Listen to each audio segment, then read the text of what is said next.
Disclaimer: seluruh isi konten ini merupakan fakta lapangan dan kajian hukum dari pekerjaan atau program pemerintah yang sedang kami investigasi atau selidiki, dan seluruh fakta-fakta tersebut sudah terkonfirmasi sesuai Undang-Undang Republik Indonesia Nomor 40 Tahun 1999 tentang Pers.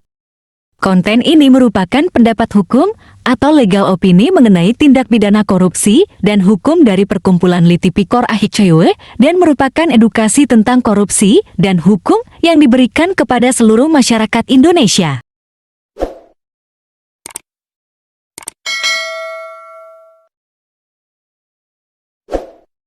Pers rilis kepada seluruh rekan-rekan pers yang ada di Indonesia. Salam pencegahan dan pemberantasan korupsi di Indonesia. Pada hari Sabtu tanggal 2 Desember tahun 2023, tim investigasi Deputi Penyelidikan Perkumpulan Elit Tipikor AHCW Daerah Papua Barat dan Karo telah melakukan investigasi penggunaan dana kapitasi BPJS di UPT Puskesmas Kentara, Kecamatan Laiparira, Kabupaten Daerah Provinsi Sumatera Utara. Berdasarkan investigasi tersebut, kami menemukan bahwa fisik bangunan gedung UPT Puskesmas Kentara ini banyak yang rusak berupa pelapon busuk dan jebol dan tidak diperbaiki, serta performance permukaan cat dinding gedung yang kusam karena sudah lama tidak dicek. Kondisi fisik bangunan seperti ini tentu dapat mengganggu kenyamanan dari setiap pasien yang datang berobat ke puskesmas ini. Berdasarkan data yang kami miliki, diketahui bahwa periode 2021 dan periode 2022 UPT Puskesmas Kentara ini mengelola dana kapitasi BPJS sebanyak 900 juta lebih. Terdapat peraturan Menteri Kesehatan Republik Indonesia sebagai juknis penggunaan dana BPJS di puskesmas ini yang mengatakan bahwa 40% dari dana kapitasi BPJS tersebut di atas digunakan untuk pemeliharaan sarana dan prasarana di puskesmas ini. Artinya 40% dari 900 juta yakni 280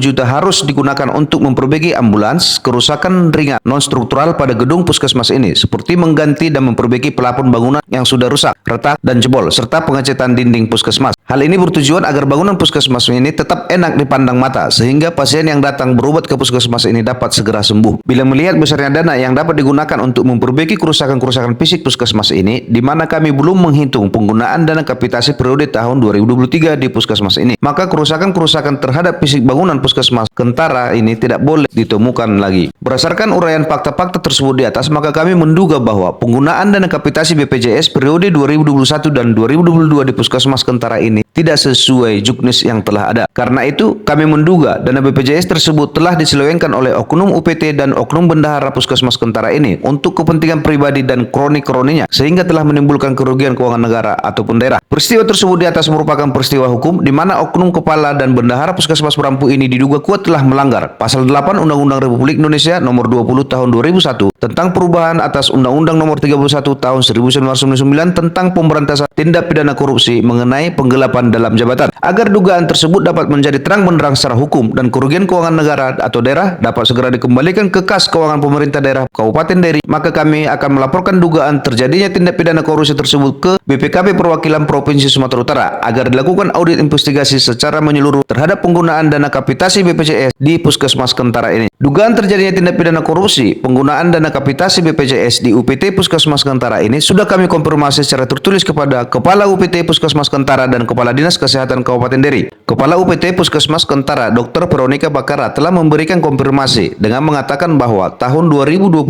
dan 2022 bukan saya Kepala UPT Puskesmasnya, tapi masih Ibu Duluk Saribu. Silakan koordinasi ke dinas, ujarnya. Demikian pers rilis ini kami perbuat atas perhatian rekan-rekan sekalian. Kami ucapkan terima kasih. Jakarta 13 Desember tahun 2023 atas nama Presiden Direktur Perkumpulan Elit Tipikor NHICW Deputi Hubungan Masyarakat David Malau.